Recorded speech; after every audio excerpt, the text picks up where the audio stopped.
Hindi na nakalayo pa ang isang lalaki na matagal nang nagtatago sa batas matapos siyang maaresto ng San Manuel Police sa bisa ng warrant of arrest para sa kasong statutory rape.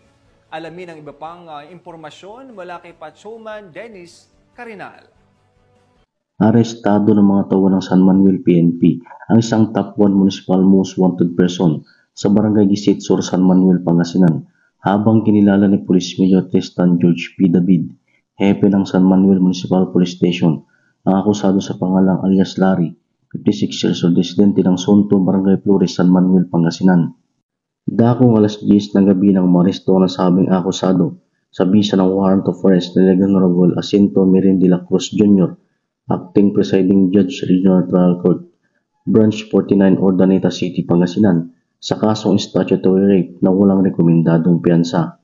Ang tagumpay ng operasyon ay patuloy ng matibay na ugnayan sa pagitan ng mamamayan at ng pambansang pulisya sa isang mahalagang hakbang upang higit pang mapalakas ang kampanya laban sa kriminalidad tungo sa isang mapayapa, ligtas at maunlad na bagong Pilipinas. Mula dito sa Picadillo, Ilocos Region, ako po ang inyong Police News Network Correspondent, Patrolman Dennis Carinal, alagad ng batas, tagataguyod ng Balitang Pulis.